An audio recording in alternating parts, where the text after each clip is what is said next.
আলোচ্য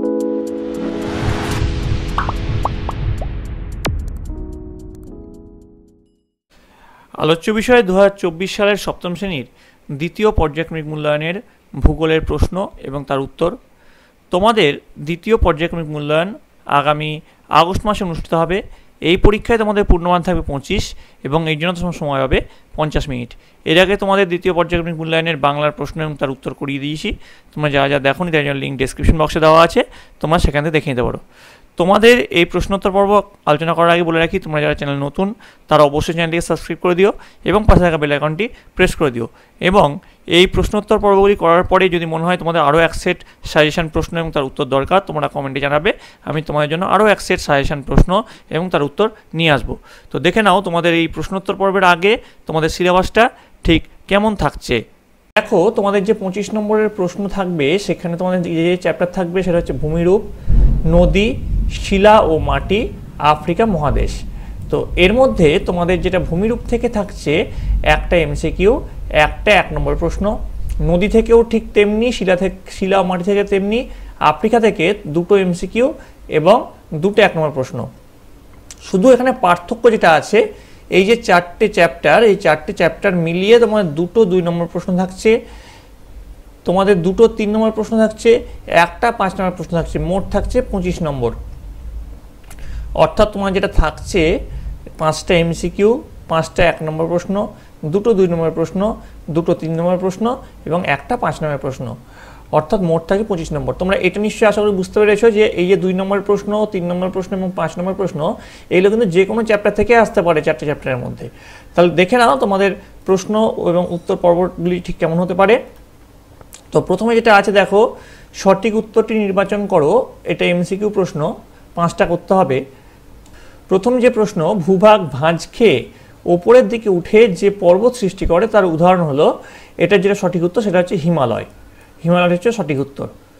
পরের প্রশ্ন, যে রূপান্তরিত শিলা বিভিন্ন সৌধ নির্মাণে কাজে লাগে তা হলো মার্বেল। আচ্ছা, তোমরা কি এমন একটা সৌধের নাম জানো যেটা এই মার্বেল দিয়ে তৈরি হয়েছে? যদি জেনে থাকো অবশ্যই কমেন্ট লিখে জানাবে।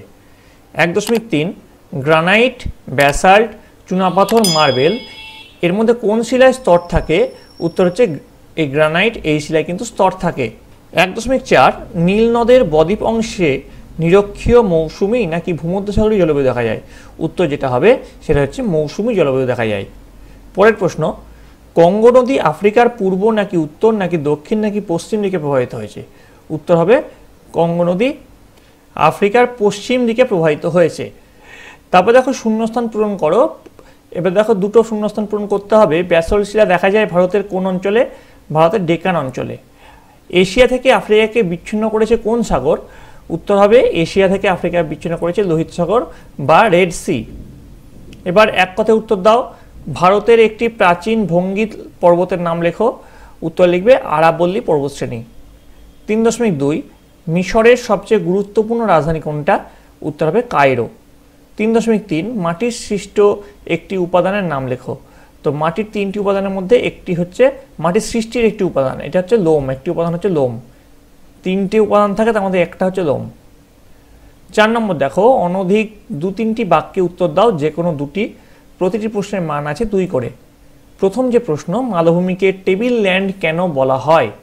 এর উত্তরে তোমরা লিখবে মালভূমির উপরিভাগ টেবিলের মতো প্রায় সমতল এবং ধারগুলো টেবিলের পায়ার মতো ঢালু ও খাড়াই বলে মালভূমিকে টেবিল ল্যান্ড বলা হয়।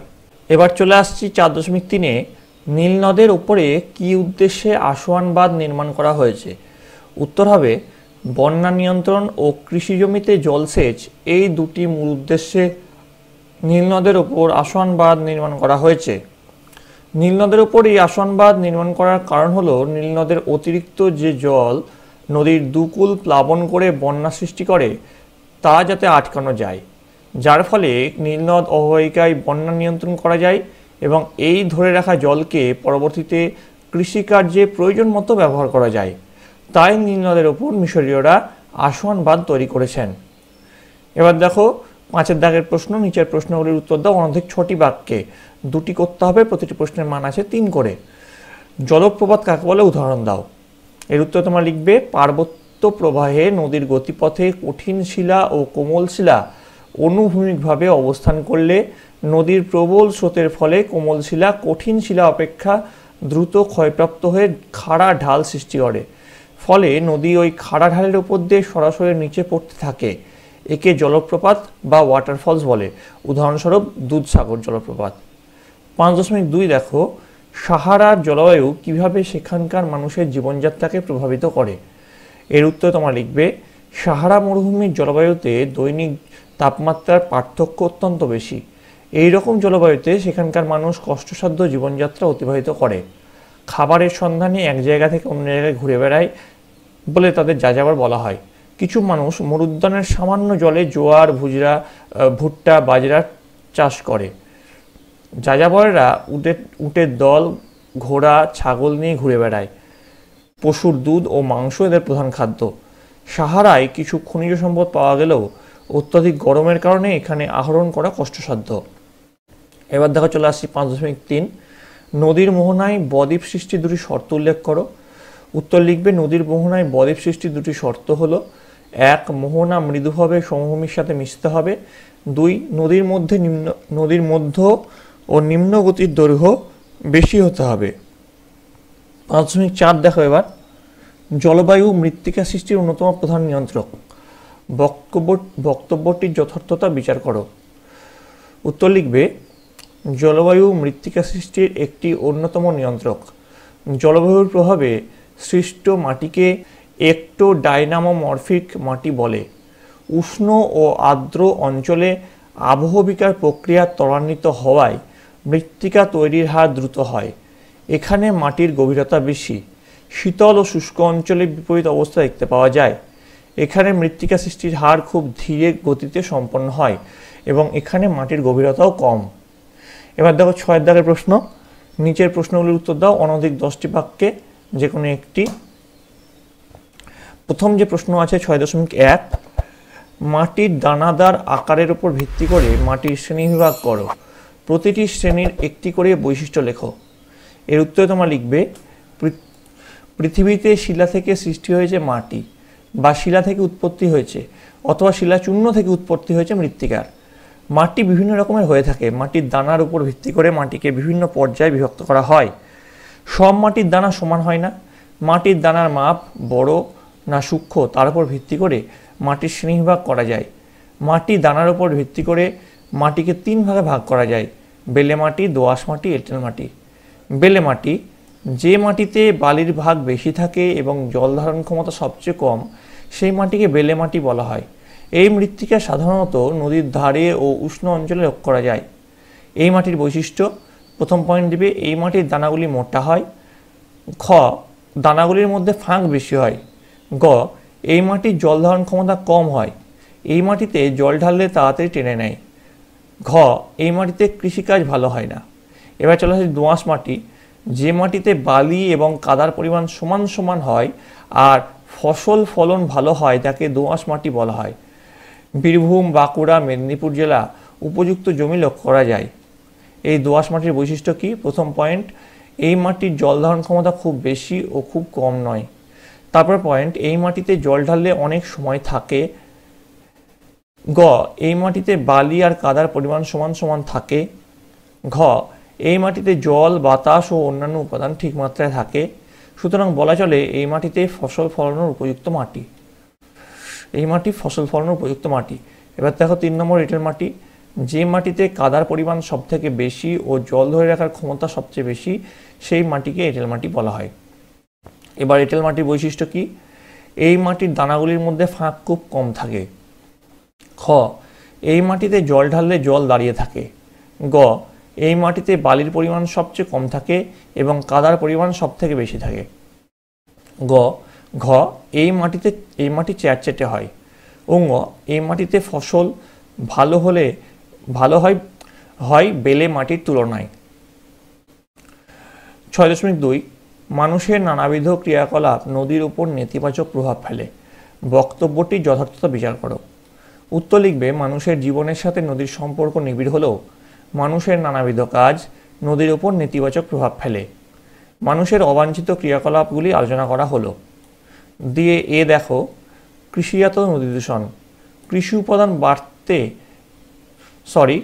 উৎপাদন বাড়াতে জমিতে যথেচ্ছভাবে কীটনাশক ও রাসায়নিক সারের ব্যবহার করা হয়, যা বৃষ্টির জলে ধুয়ে নদীর জলে মিশে নদী দূষণ ঘটায়। বি, নদী বাঁধ নির্মাণ। বন্যা নিয়ন্ত্রণের জন্য নদীর পাড়ে কৃত্রিম বাঁধ তৈরি করলে সাময়িক সুফল পাওয়া গেলেও শেষ পর্যন্ত তা আরও ভয়াবহ বন্যার কারণ হয়ে উঠেছে। সি, নগরায়ন। অপরিকল্পিত নগরায়নের ফলে লোকালয় নিঃসৃত জৈব অজৈব পদার্থ নদীগর্ভে দূষণ সৃষ্টি করে। ডি, নদী জলের অতিরিক্ত ব্যবহার। দিয়ে লিখবে কৃষিতে সেচের জলের যোগান দিতে দিতে নদী ক্রমশ শুকিয়ে যাচ্ছে। দেখো শিল্পজাত নদী দূষণ। দিয়ে লিখবে শিল্পাঞ্চলের গরম বজ্র জল নদীতে অবাধে মিশে গিয়ে নদীর জল ক্রমশ উষ্ণ ও বিষাক্ত করে দিচ্ছে। কৃষি ব্যবস্থার প্রসার, শিল্পায়ন, নগরায়ন ইত্যাদি নানাভাবে নদীকে প্রভাবিত করছে। এবার দেখো 6.3 দেখো সুউচ্চ হিমালয় পর্বত কিভাবে আমাদের দেশের জলবায়ুকে প্রভাবিত করে। উত্তর লিখবে সুউচ্চ হিমালয় পর্বত আমাদের দেশের জলবায়ুকে প্রভাবিত করে থাকে। দিয়ে লিখবে উচ্চ পর্বতের বরফ গলা জল থেকে যে নদীর সৃষ্টি হয়, এই নদীগুলি থেকে সারা বছর জল পাওয়া যায়, যেমন সিন্ধু, গঙ্গা, ব্রহ্মপুত্র। আর এই সমস্ত নদীতে সারা বছর জল থাকে। এই নদীর জল সূর্যের তাপে বাষ্পীভূত হয়ে ওপরে উঠে যায় এবং পরবর্তীকালে বৃষ্টির আকারে তা নেমে আসে। খ, জলীয়পূর্ণ বাতাস পর্বতে বাধা পেয়ে বৃষ্টির রূপ নেয়। হিমালয় পর্বতে বাধা পেয়ে দক্ষিণ পশ্চিমী মৌসুমী বায়ুতে ভারতে বৃষ্টিপাত ঘটায়। গ, পর্বত অর্থাৎ হিমালয় পর্বতমালা বিরাট প্রাচীরের মতো দাঁড়িয়ে আছে, তাই এটি উষ্ণ এবং শীতল বায়ুকে প্রভাবকে আটকাতে পারে। আচ্ছা, এখানে অনেক কিছু ভুল প্রিন্টিং করা আছে, তোমরা একটু আমি যেগুলো বলছি সেগুলো শুনে শুনে ভালো করে লিখে নেবে। শীতকালে ভারতের উত্তর দিকে অবস্থিত সাইবেরিয়ার তীব্র ঠান্ডা এই বাতাসকে বাধা দেয় হিমালয় পর্বত। এর জন্য ভারতে কিন্তু শীতকালে অতটা তীব্র শীত পড়ে না। এটাই কিন্তু হিমালয় পর্বতের অন্যতম বৈশিষ্ট্য। তো এই গেল তোমাদের সপ্তম শ্রেণীর দ্বিতীয় পর্যায়ক্রমিক মূল্যায়নের ভূগোলের সাজেশন প্রশ্ন এবং তার উত্তর। তোমাদের যদি আরও এক সেট প্রশ্ন এবং উত্তর দরকার হয় অবশ্যই আমাকে কমেন্টে জানাবে। আমি তোমাদের জন্য আর এক সেট প্রশ্ন এবং উত্তর নিয়ে চলে আসব। তোমাদের যদি এই ভিডিওটি ভালো লেগে থাকে অবশ্যই লাইক করবে এবং বন্ধুদের কাছে অনেক অনেক শেয়ার করবে। পরীক্ষার বেশি দিন নেই, তোমরা মন দিয়ে পড়াশোনা করো। আর তোমাদের যে হুবহু এই প্রশ্নটাই আসবে সেরকম কিছু নয়, তোমাদের এরকম টাইপের প্রশ্ন আসবে। আমি তোমাদের জন্য আরও এক সেট বা দু সেট প্রশ্ন নিয়ে আসব, সেখান থেকে কিন্তু তোমরা অনেকটা প্রশ্নই কমন পেতে পারবে। তোমরা তোমাদের বইটা খুঁটিয়ে পড়ো, আশা করি বইটা খুঁটিয়ে পড়লেই তোমাদের সাফল্য নিশ্চিত। তোমরা সকলে ভালো থাকবে, তোমরা সকলে সুস্থ থাকবে।